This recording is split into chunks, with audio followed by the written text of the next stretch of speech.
Good afternoon, dear students. Previous class we started to discuss about the temples and how the the sultans and then padishahs. They were go through the temples and mosques to demonstrate their power, wealth, and even their relationship of the God with the different worships and so on so things.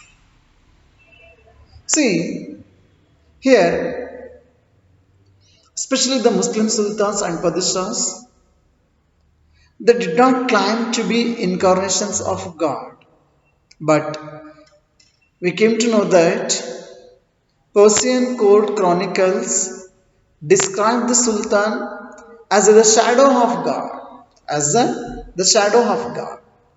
And in inscriptions in the Alauddin, in the inscriptions which is in the Kuwait Al Islam Mosque, that explain that God chose Alauddin as a king. Why? Because he had the qualities of Moses and Solomon.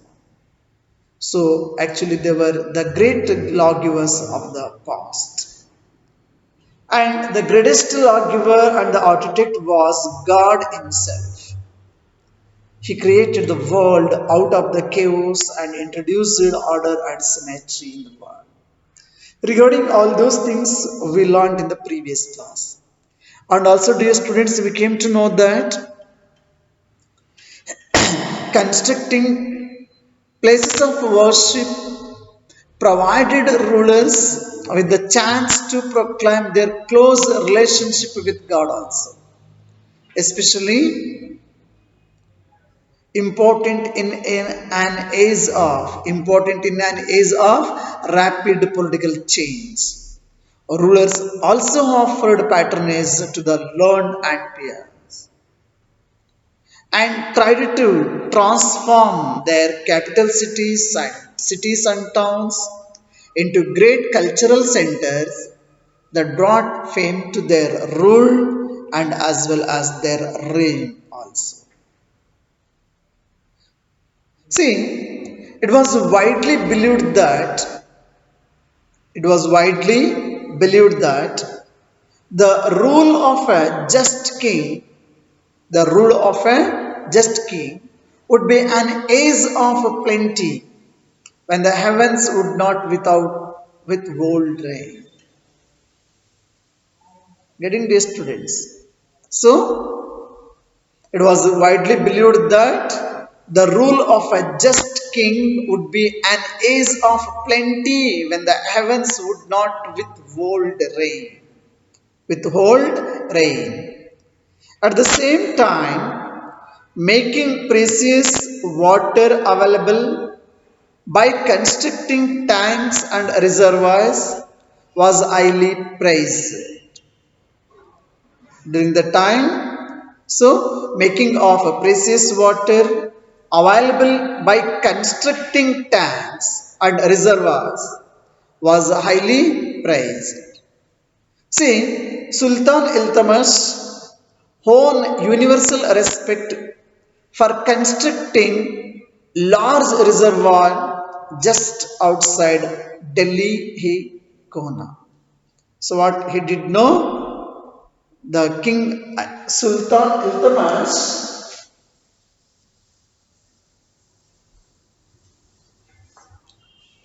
the Sultan Iltutmish,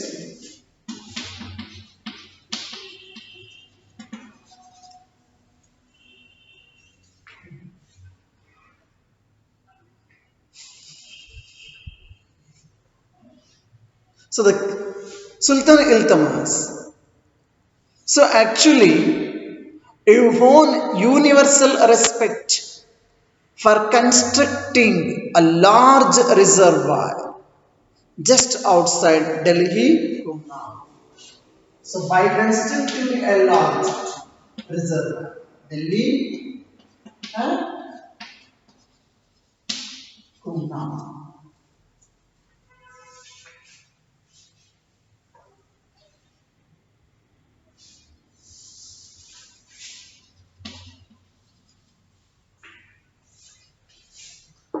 So it was actually constructed outside the Delhi Icona, a large reservoir. Actually, it was called as the House-e-Sultan.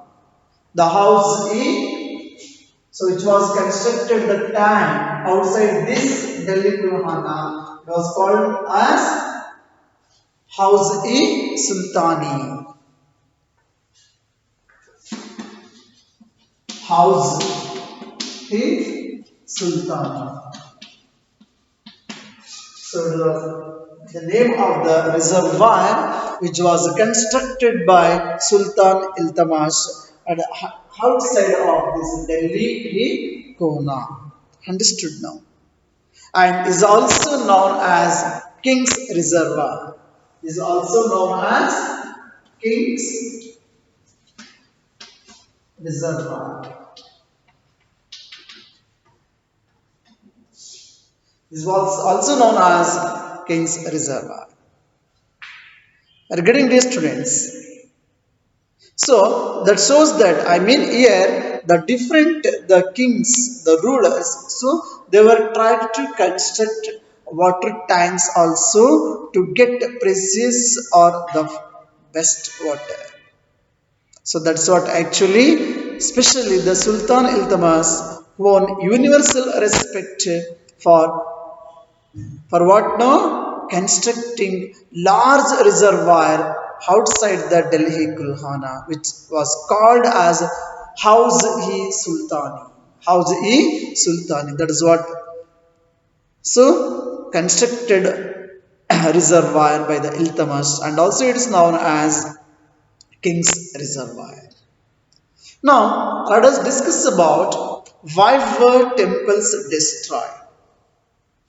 Why were temples destroyed?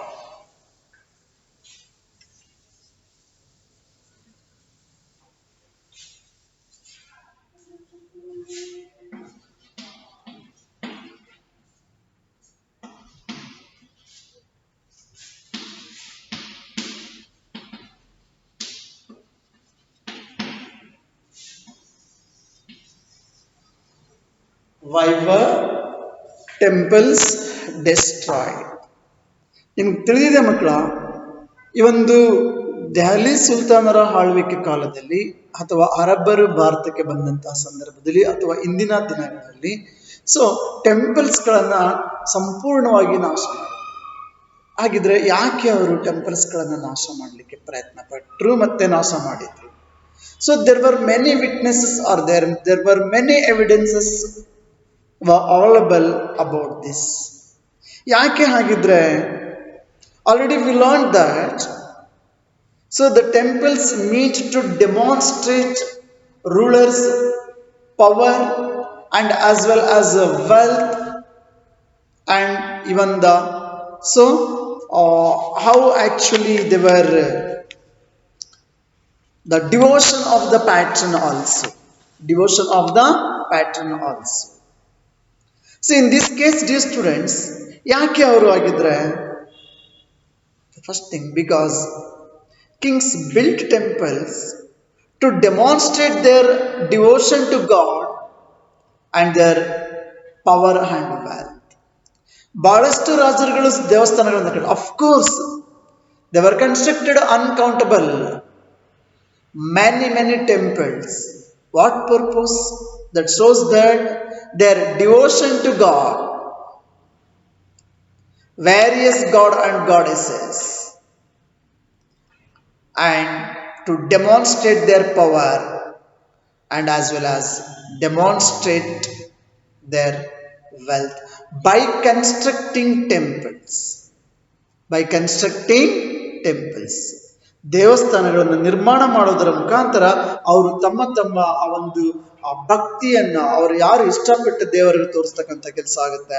ಅವರ power wealth ಅನ್ನ demonstrate ಮಾಡ್ತಕ್ಕಂಥ ಕೆಲಸವನ್ನ ಮಾಡ್ತಾರೆ.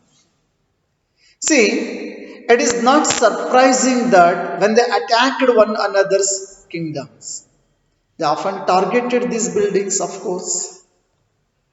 It's not surprise that when they attacked one another's kingdoms, They often targeted these buildings, especially the temples and all, the big buildings, temples. ಒಬ್ರು ಇನ್ನೊಬ್ಬರನ್ನ attack ಮಾಡಿದಾಗ ಮಕ್ಕಳ ಒಬ್ರು ಮತ್ತೊಬ್ಬರನ್ನ ಅಟ್ಯಾಕ್ ಮಾಡಿದಂತಹ ವೇಳೆಯಲ್ಲಿ ಸೊ ಬೇರೆ ರಾಜ್ಯಗಳ ರಾಜಧಾನಿಗಳ ಮೇಲೆ ಪ್ರದೇಶಗಳ ದಾಳಿ ಮಾಡಿದಾಗ ಸೊ ಅವರ ಮೊದಲ ಟಾರ್ಗೆಟ್ ಇದ್ದಂತಹದೇ ದೊಡ್ಡ ದೊಡ್ಡ ದೊಡ್ಡ ಬಿಲ್ಡಿಂಗ್ ಗಳಲ್ಲಿ ಎಸ್ಪೆಷಲಿ ಟೆಂಪಲ್ಸ್ ಮೇಲೆ ಅವ್ರು ಕಂಡಿರ್ತಿತ್ತು. ಮೊದಲು ಅದನ್ನ ಡೆಸ್ಟ್ರಾಯ್ ಮಾಡ್ಬೇಕಂತ. So in the early 9th century, in the early 9th century, when the Pandyan king, so this is one example, in the early 9th century, this is one example.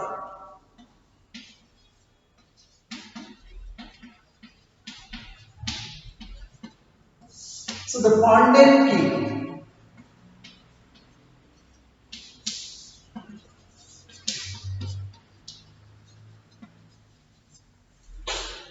the Pandyan king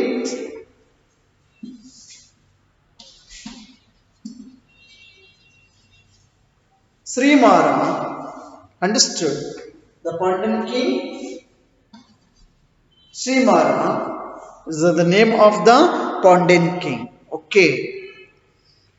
See, the Pandyan king Srimara invaded Sri Lanka. Pandya, actually, you have heard about Chola, Chera, Pandyas. So he was one of the popular king of this Pandyan dynasty. Understood now? So in the early 9th century, so the Pandyan king Srimara Sri Vallabha, his full name is Srimara, not Rama, Sri Mara Sri Vallabha. Sri Vallabha.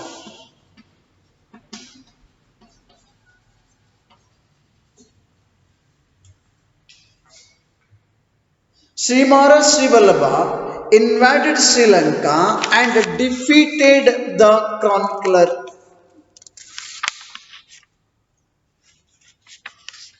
In Madhyamakla, so Sri Lanka was defeated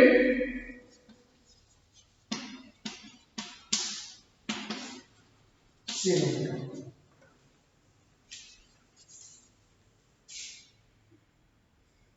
So one of the chronicler,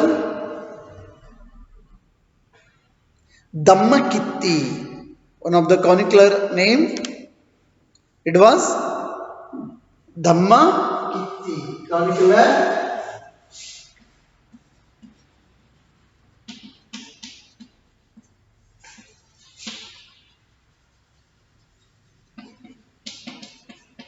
So this is one example. Okay, so when the Pandyan king Srimara Sri Vallabha invaded Sri Lanka and defeated the chronicler Dhammakitti. So noted that he removed all the valuables.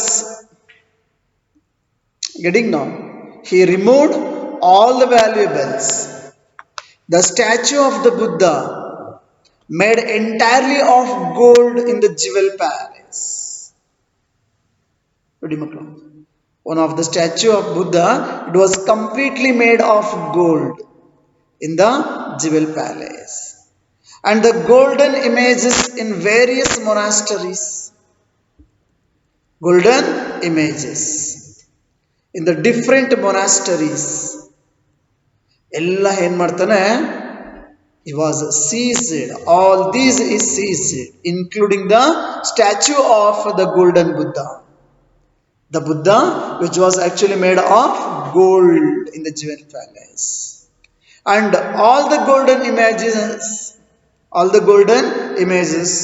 in the various monasteries, they were all completely seized by Srimara Sri Vallabha when he was defeated Sri Lanka. Getting now. And afterwards, what happened? The blow to the pride of the Simhalese ruler had to be avenged, and the next Simhalese ruler. After some time, The next what happened? No. So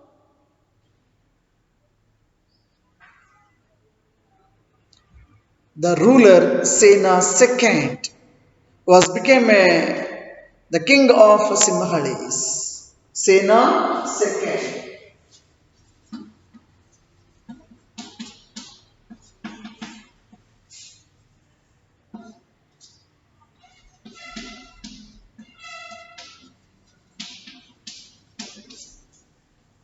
Simhali ruler. Sena second ordered his general to invade Madurai. So Madurai was the capital city of Pandyas. Understood now? Madurai was the capital city of Pandyas. So when the Sena second, he was ordered to general to invade Madurai, which was the capital city of the Pandyas. So can you guess, anybody, what was the target of the Sena? See, the Buddhist chronicler noted that the expedition made a special effort to find and restore the gold statue of the Buddha. So, what was the main intention of this? The Buddhist chronicler noted that the expedition made a special effort for what purpose? To find out the statue of Buddha, to find and restore the statue of, especially which statue? The statue which was made of gold. So that is what a special effort to find and restore the gold statue of the Buddha. So which was actually taken by Srimad Sri Vallabha. Getting this students. So similarly, in the 11th century, in the 11th century,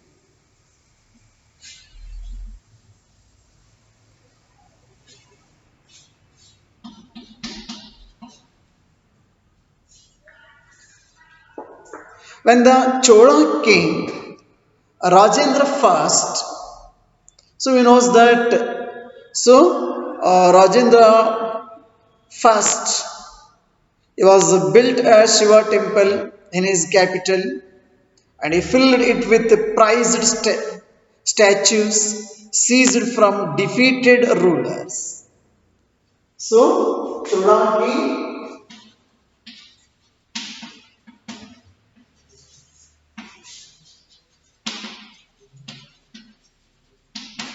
Rajendra first, so he was built Shiva temple in his capital. So ಏನ್ ಮಾಡ್ತಾರೆ ಮಕ್ಕಳ ಈ ದೇವಸ್ಥಾನದ so it was similarly in the early 11th century. Early 11th century. See, when he was built a Shiva temple in his capital, he filled it with prized statues which were seized during the war. Wherever he was defeated the different rulers and whatever he was seized the statues, so all filled in this temple. See, an incomplete list included a pedestal, sun pedestal from the Chalukyas, especially sun pedestal.